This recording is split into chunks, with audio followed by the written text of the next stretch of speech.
So dito nga pala guys no ay meron na po tayo kaagad free na 20 pesos pagka-sign up pa lang po natin. Okay? So kung gusto niyo i-try no is nasa description box po yung link ng atin pong application. Okay?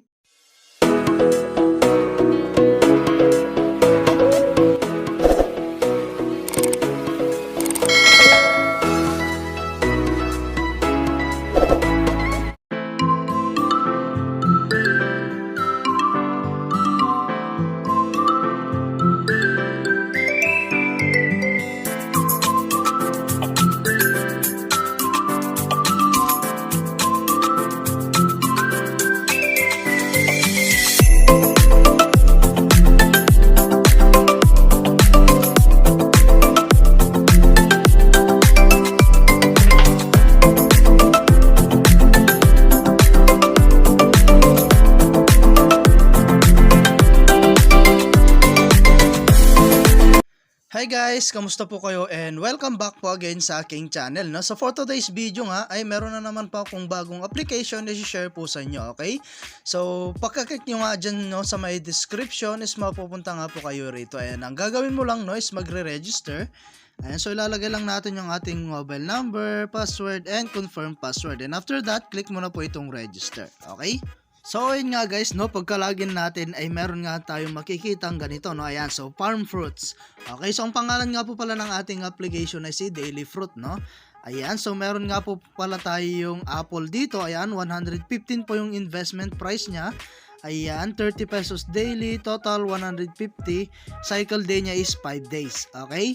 So, isa nga po pala itong investment platform, no, na kailangan po talaga natin maglabas ng sarili nating pera before po tayo kumita. Okay? So, which is mababa lang naman po yung kanyang investment price, no? Ayan, or yung minimum invest po niya is 115. Ayan, so meron din tayong jackfruit. Ayan, 375 naman po yung kanyang investment price. Meron po siyang 49 daily. Ayan, total is 1,470. Cycle day niya is 30 days. Okay? Ayan, so meron din tayong, ayan, Lanthium parasiticum. Ayan, investment price niya is 750. Daily is 88 pesos, total is 2,220, cycle day niya is 25 days. Okay, so patas ng patas yan guys, no? And then meron tayong orange, 1,225, ayan. Then meron din tayong mango, ayan, 1,785. Ayan, watermelon, 2,780. Meron tayong pitaya fruit, ayan, 3,990. Ayan, meron tayong grapes. Ayan, 5,190. Meron din tayong strawberry, 8,890. Ayan, so ito po yung pinakamataas po na kanilang investment plan. Okay? So, kung gusto nyo mag-try guys, no, syempre, kailangan po natin mag-deposit. Okay?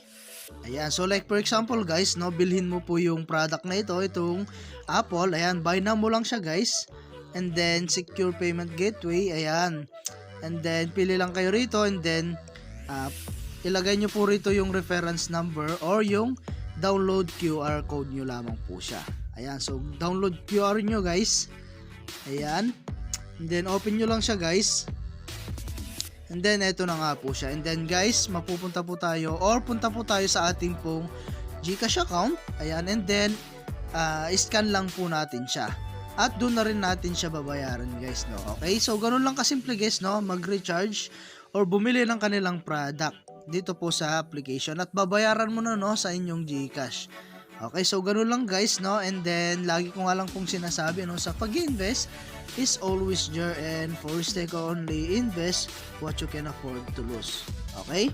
So hindi ko kayo na-encourage na mag-invest guys, no, dahil gumagawa lang po ako ng review. Ayan, so meron din tayong income. Ayan, meron tayong income dito guys na every 24 hours. Okay, so doon po babalik or doon po papasok yung ating pong ROI. Okay, and then click natin tong okay. Ayan, so wala kasi tayong guys nabili, no, na product ngayon. And then meron tayong team. Other way to guys, para po kumita kayo, meron tayong tinatawag na 3-level commission. Ayan, meron tayong first level. Ayan, dito natin makikita yung mga na-invite po natin. And then, meron tayong second level and third level. Okay? So, syempre, kung gusto nyo mag-invite, click natin tong me. Ayan, and then meron tayong earn now by sharing. Ayan, and then click nyo lang itong okay. Copy na natin siya guys at pwede nyo nang i-share sa ating mga social media platform like Facebook, YouTube, and Telegram. Okay, so dito nga pala guys, no, ay meron tayong free na 20 pesos pagka sign in or yun po yung sign up reward po natin. Okay, so ayan no, and then kung gusto nyo mag-withdraw dito po sa may withdraw. Ayan, so sa pag-withdraw naman pala guys, no, ang minimum dito is 110 pesos. Okay, so pwede tayong gumamit ng Paymaya or yung GCash. Okay, so once na-reach mo po yung 110 guys, pwede mo na pong i-withdraw din. Okay, so before po pala kayong makapag-withdraw, kailangan nyo po munang mag-bind ng inyong GCash account dito po sa may bank account. Ayan, pwede kayong mag-select bank dito, Paymaya or GCash. Okay, so yung GCash, and then click mo lang po yung next, and then ibabind nyo na po dito. Ilagay nyo pa yung name nyo and then yung GCash number nyo. Okay? Ayan. So, ganun lang guys, no? At pwede ka na mag-withdraw dito once na reach mo po yung inyo pong balance. Okay? So, ayan, no? Hanggang dito na lang muna yung ating video and kita-kits po tayo sa mga susunod na video na ilalabas ko. And I hope na meron po kayo natutunan and update ko na lang kayo guys once na nakapag-withdraw na tayo dito po sa application na ito. Okay? So, thank you for watching guys. Ingat po kayo and God bless you po.